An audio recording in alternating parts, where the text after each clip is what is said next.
Hello guys and welcome back to my channel. This is Sosis Pinoy.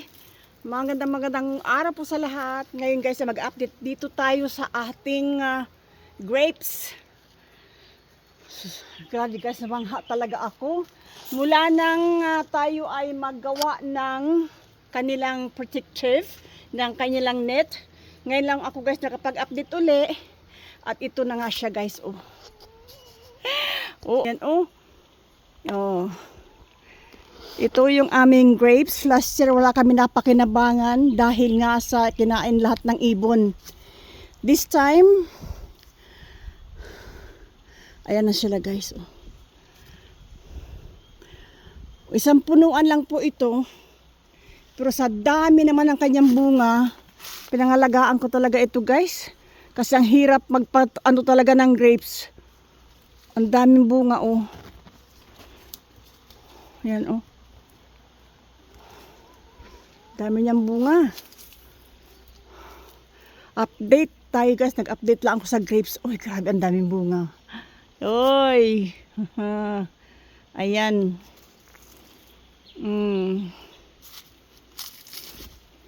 This time, pakinabangan ko to lahat guys. Kasi naka-net.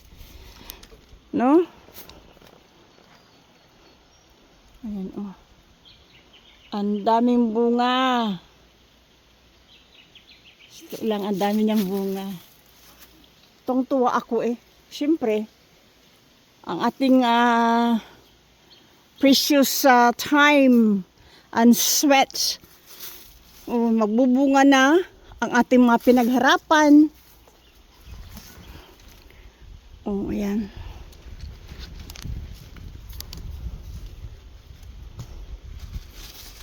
Daming bunga guys. Isang puno lang ito guys. Isang puno. Ayan ang puno niya Ayan. Hello Chucky! Pero ang dami niyang bunga. Ang fertilizer ko din dito guys ay ang ating cow manure. Liquid. Niliquidize ko siya. Tapos meron ding yung pinag-ano ng isda, pinaghugasan ng isda, iipunin ko yan, nalagay ko sa timba, at yan din ang ipaano ko sa kanya, dyan, fertilizer. Pinaghugasan na sa bigas,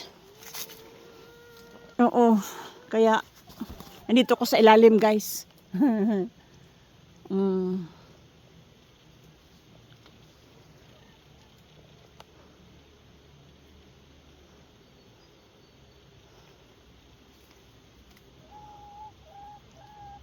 Dami talaga niyang bunga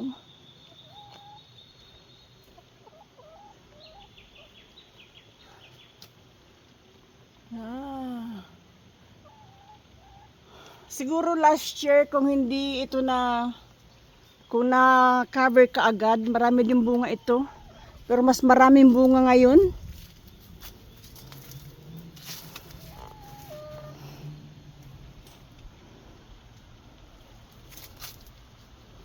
Mas marami siyang bunga ngayon kaysa sa last year.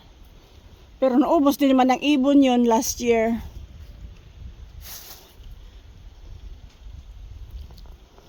At least this time, ayan. Ang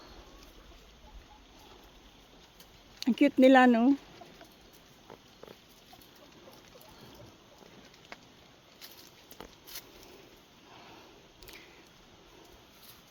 Update lang guys. Susunod ng aking pag-update, tayo mag-harvest na. Sure! Sana all.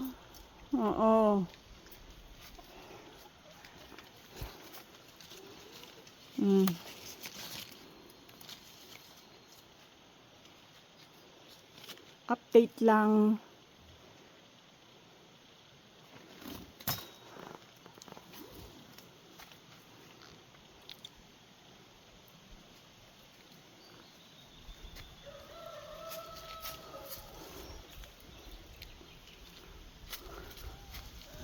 Thanks for watching guys.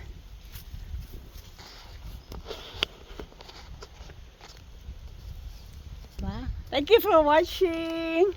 Very much appreciated, guys. Dito pa sa lalim. Cute nito, no? Bye, guys.